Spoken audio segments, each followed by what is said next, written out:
জনজাতিকৰণ সন্দৰ্ভত মন্ত্ৰীগোটে প্ৰস্তুত কৰা প্ৰতিবেদনৰ প্ৰতিলিপি দাহ কৰা হৈছে। মহানগৰীৰ পল্টন বজাৰত জনজাতি সংগঠনসমূহৰ সমন্বয়ৰক্ষী সমিতিয়ে দাহ কৰিলে প্ৰতিলিপি। প্ৰতিবাদস্থলীত উপস্থিত আদিত্য খাকলাৰী, দীপেন বড়োকে ধৰি কেইবাগৰাকীও নেতা।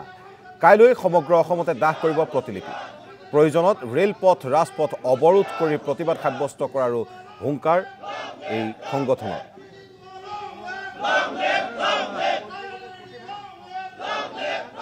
জনবহুল যি জনগোষ্ঠীসকলক নতুনকৈ ৬টা জনগোষ্ঠীক জনজাতি মৰ্যাদা প্ৰদান কৰাৰ যি ৰিকমেণ্ডেশ্যন প্ৰতিবেদন দাখিল কৰিলে, আল্টিমেটলি ইয়াত ভেলিয়ে দিয়ক, প্লেইনছে দিয়ক, যিয়ে নিলিখক কিয়, কথাটো সেইটোৱে যে চিডিউল ট্ৰাইব ষ্টেটাছ দিবৰ কাৰণে এই ৰিকমেণ্ডেশ্যনটো তৈয়াৰ কৰা হৈছিল, বনোৱা হৈছিল।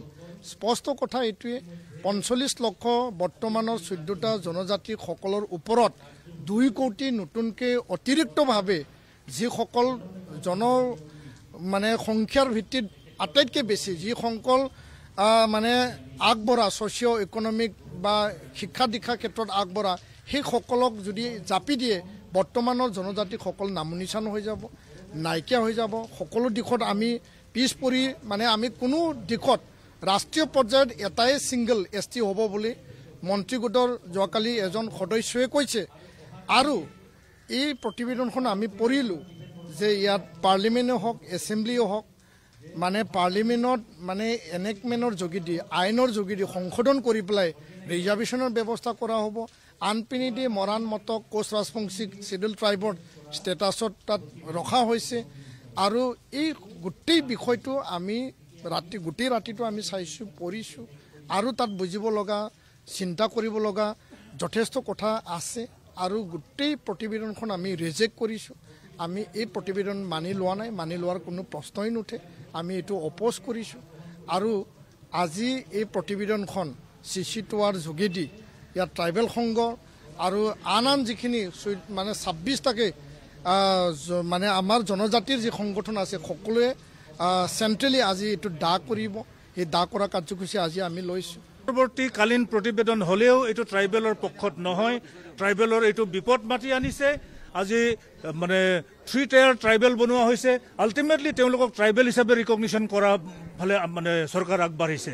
কাৰণ ভাৰতবৰ্ষৰ সংবিধানত ট্ৰাইবেলৰ মাজত কোনো পাৰ্থক্য নাই, কোনো প্ৰভেদ নাথাকে, ডিফাৰেঞ্চিয়েশ্যন কৰিব নোৱাৰে। গতিকে অল ইণ্ডিয়া লেভেলৰ গোটেই জীৱন চাকৰি বাকৰি হওক, কলেজৰ এডমিশ্যন, ইউনিভাৰ্চিটিৰ এডমিশ্যনৰ ক্ষেত্ৰত বৰ্তমানৰ জনজাতিসকলৰ ছাত্ৰ ছাত্ৰী খুবেই ধ্বংসপ্ৰাপ্ত হ'ব আৰু তেওঁলোক সাংঘাতিক ধৰণে বঞ্চিত হ'ব।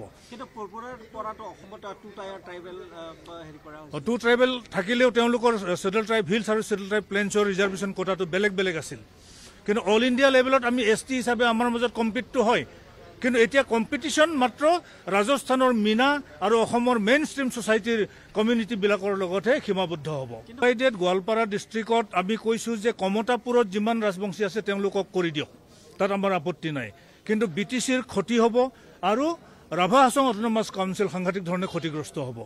যদি আনডিভাইডেড গোৱালপাৰা ডিষ্ট্ৰিক্টৰ কোচ ৰাজবংশীসকলক চিডিউল ট্ৰাইব ষ্টেটাছ দিয়া যায়, চিডিউল ট্ৰাইব প্লেইন ষ্টেটাছ দিলে BTC ক্ষতিগ্ৰস্ত হ'ব আৰু ৰাভা হাছং অট'নমাছ কাউন্সিল ক্ষতিগ্ৰস্ত হ'ব। গতিকে এইটো আমি বিৰোধ কৰিছোঁ। মটকৰ ক্ষেত্ৰত মটকটো আইডেণ্টিফিকেশ্যনৰ ক্ষেত্ৰত খুবেই জটিল হ'ব।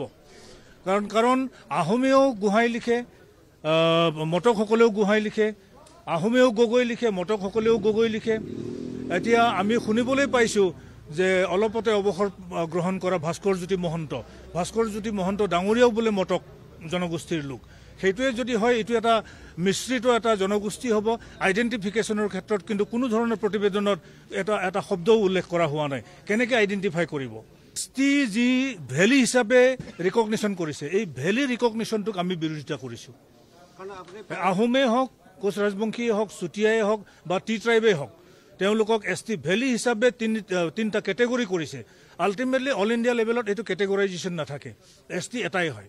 ক্ষেত্ৰত খাৰিয়া, মুণ্ডা, চাওতাল তেওঁলোক কোনটো ষ্টেটত ST বা SC সেইটো চোৱাৰ কথাটো প্ৰতিবেদনত উল্লেখ কৰিছে।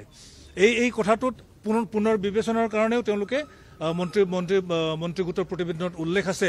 কিন্তু আমি এতিয়া ষ্ট্ৰেইট ৰাইট আমি অপ'জ কৰি আছোঁ। সামূহিকভাৱে আমি গোটেই প্ৰতিবেদনটোকে আমি অপ'জ কৰিছোঁ।